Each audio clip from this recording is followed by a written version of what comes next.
So sir stem cell therapy and hyperbarics oxygen therapy ఈ 2 ఎట్లా useful అవుతాయి? So ఇవన్నీ కూడా అడ్వాన్స్డ్ వూండ్ కేర్ కింద వస్తాయి మేడం. సో మనకు stem cell therapy, stem cells అంటే ఏంటంటే మన బాడీలో ఎంబ్రియానిక్ స్టేజ్లో నుంచి కూడా మన బాడీలో ఒక ఆర్గాన్కి సంబంధించినట్టు మారే శక్తి ఈ సెల్స్కి ఉంటుంది. వీటిని స్టెమ్ సెల్స్ అంటారు. దీంట్లో రకరకాలు ఉంటాయి. చాలా వరకు ఎక్స్పెరిమెంటల్ స్టేజ్లో చాలా వాటిల్లో వాడుతూ ఉంటారు. బట్ రక్త ప్రసరణ కాళ్ళల్లో తగ్గిన వాళ్ళల్లో ఈ స్టెమ్ సెల్స్ అనేవి కూడా హెల్ప్ అవుతూ ఉంటాయి. దీన్ని స్టెమ్ సెల్ థెరపీ అంటారు.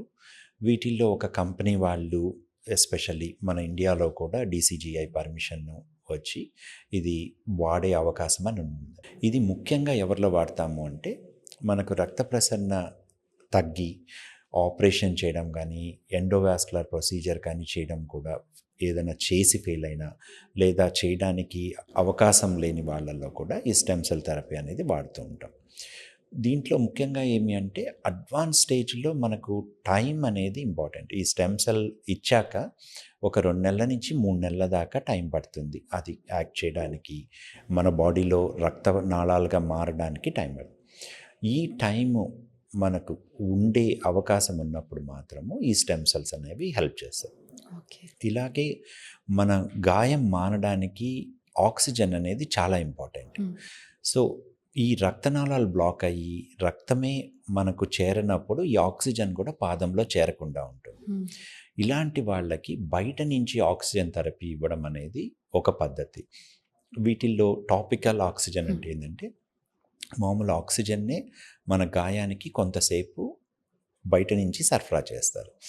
ఇలా కాకుండా హైపర్బారిక్ ఆక్సిజన్ అనేది కూడా ఒక పద్ధతి ఉంది. దీంట్లో ఏం చేస్తారంటే ఆక్సిజన్ని హై ప్రెషర్లో ఇస్తారు. అంటే మనకు అట్మాస్ఫియరిక్ ప్రెషర్ అనేది ఉంటుంది.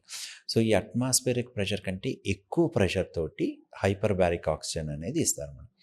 దీనికి ఒక చేంబర్ లాగా ఉంటుంది. దాంట్లో కొంచెం సేపు అంటే డాక్టర్ డిసైడ్ చేసిన టైం అక్కడ కూర్చొని ఆ గాయం మీద ఎక్స్పోజ్ చేసినప్పుడు ఈ ఆక్సిజన్ అనేది ఆ గాయానికి రీచ్ అయ్యి గాయం మానేదానికి అవకాశం ఉంటుంది. ఇవన్నీ కూడా మనము ఎయిదర్ స్టాండ్ అలోన్ కానీ అంటే ఈ రక్త ప్రసరణ అనేది మనం ఏం చేయలేనప్పుడు కానీ ఫెయిల్ అయినప్పుడు కానీ వాడుకునే అవకాశం ఉంటుంది. అలా కాకుండా మిగతా పద్ధతులతో పాటు కలిపి చేసినప్పుడు కూడా మనకు మంచి రిజల్ట్స్ అనేది వస్తుంది. ఇది ఒక వాస్కులర్ సర్జను ఆ గాయాన్ని పరీక్ష చేసి ఎప్పుడు ఏది బెస్ట్ ఉంటుంది అనేది డిసైడ్ చేస్తే మనకు బెస్ట్ రిజల్ట్స్ వస్తాయి.